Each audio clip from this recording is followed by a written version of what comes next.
Hi everyone and welcome into the channel. So today we're going to go through creating what's called a Gantt chart using ClickUp. So Gantt chart is a visual representation of your project and it shows the breakdown of the tasks and the duration of them.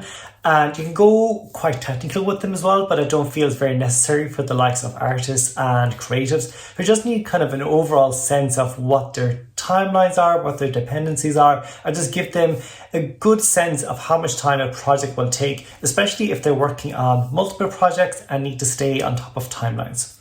So as you can see here on the screen, I'm at the ClickUp login page. I'm already logged in. You can create an account for free as well, and you can upgrade depending on what kind of features you need. For Gantt, it does start off as free, but I believe as you go over a certain threshold of using it, I do believe you have to pay a small fee. I think it's maybe like €5 per month or something.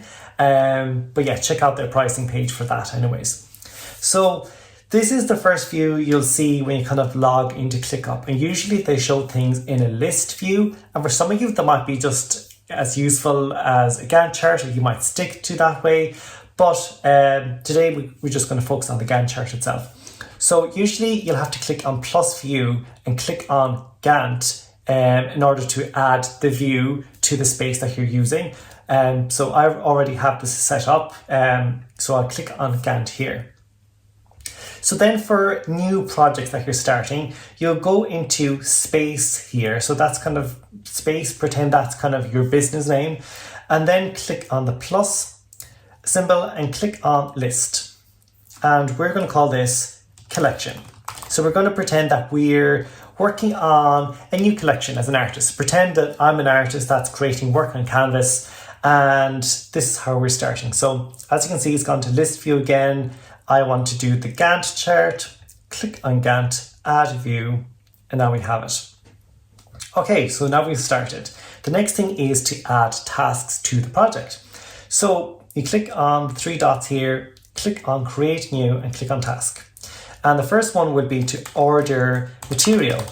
So I'll add two subtasks here because I'm going to pretend that I need to order paint and I also need to order canvases. Yes, we'll just keep it that. We keep it very simple today. This is it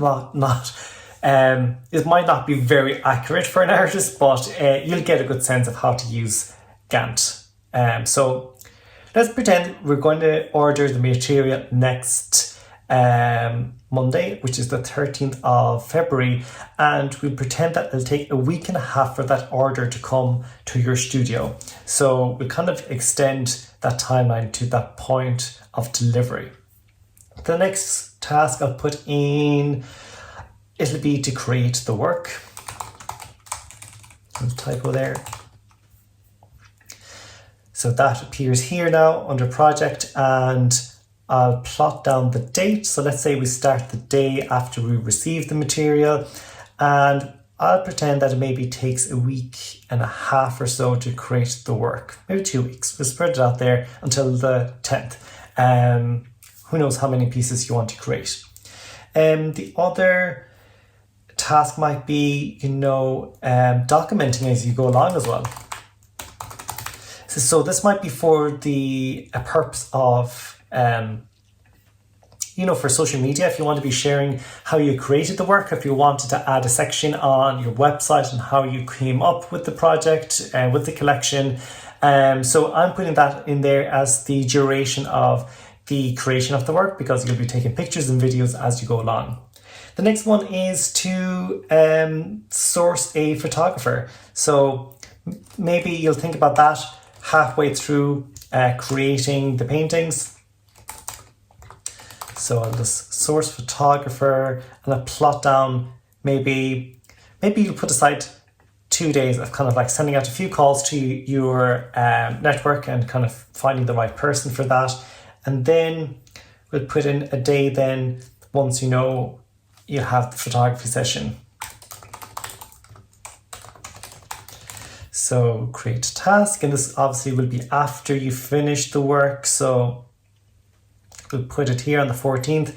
Now I might be skipping a lot of steps here, including if you're an artist who frames your work before using a photographer, you put that in as well. I'm just going pretty fast here to show you the full thing.